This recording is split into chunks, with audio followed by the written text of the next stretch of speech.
अतीत के इतिहास को पढ़ें ओवैसी बाबू जिन्ना तो अब भारत में पैदा होने वाला नहीं है। खबर यूपी के बलिया से है, जहां बलिया के गढ़वाल ब्लॉक के रतसर कला नगर पंचायत में एक कार्यक्रम के दौरान बलिया लोकसभा के सांसद वीरेंद्र सिंह मस्त ने ओवैसी के बयान को लेकर कहा कि ओवैसी मेरे साथ सांसद है।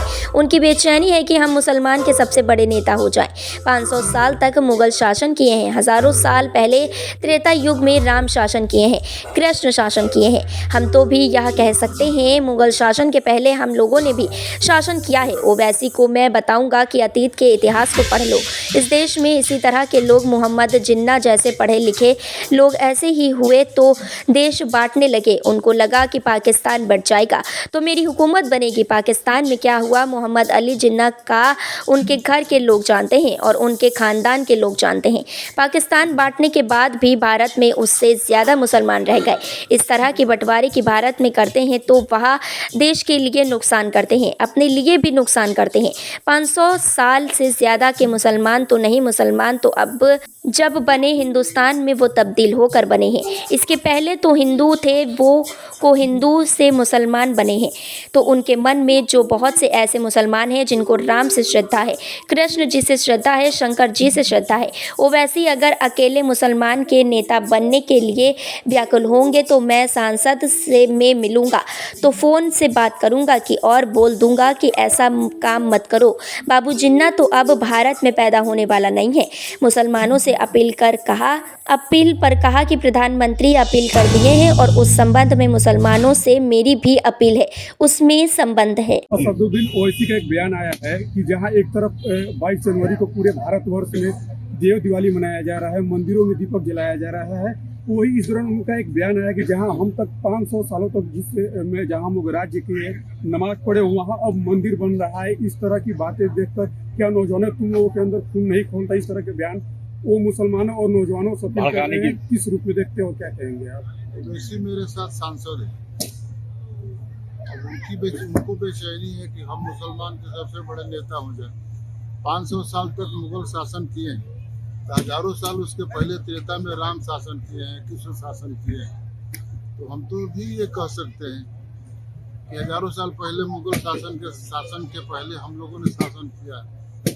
तो ये ओवैसी को पहले भारत के अतीत के इतिहास उसको मैं बताऊंगा कि पढ़ लो।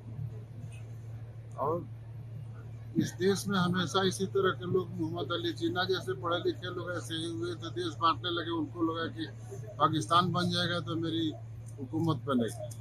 पाकिस्तान में क्या हुआ मोहम्मद अली जिन्ना का उनके घर के लोग जानते हैं, उनके खानदान के लोग जानते हैं। पाकिस्तान बंटने के बाद भी उससे ज़्यादा मुसलमान भारत में रह गए, पाकिस्तान से ज़्यादा मुसलमान भारत में रह गए। उसके बाद बांग्लादेश टूट गया, वो भी पाकिस्तान।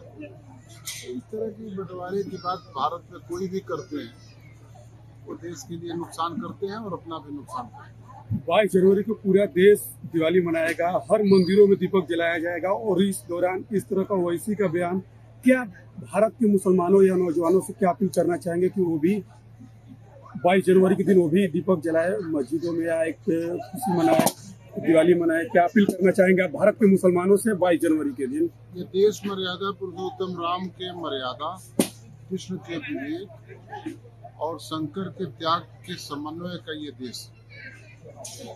मैं समझता हूँ कि मुसलमान में ही उसमें पहले से मुसलमान इन 500 साल से ज़्यादा के मुसलमान है। मुसलमान तो सब जो बने हिंदुस्तान में वो तो तब्दील होके बने ना। इसके पहले भी हिंदू थे। जो हिंदू से जो मुसलमान बने हैं उनके मन में भी बहुत से ऐसे मुसलमान हैं जिनको राम से श्रद्धा है, कृष्ण से श्रद्धा है, शंकर जी से श्रद्धा है। ओवैसी अगर अकेले मुसलमान के नेता बनने के लिए व्याकुल होंगे तो मैं उनको संसद में मिलूंगा तो ये बात करूंगा फोन से, बोल दूंगा कि ऐसा काम मत करो बाबू। जिन्ना तो भारत में पैदा होने वाले नहीं। क्या अपील रहेगी 22 जनवरी के दिन मुसलमानों के लिए? आपका क्या अपील रहेगा? मेरी अपील प्रधानमंत्री जी अपील कर दी है, उस अपील के साथ मेरी अपील की संपर्क।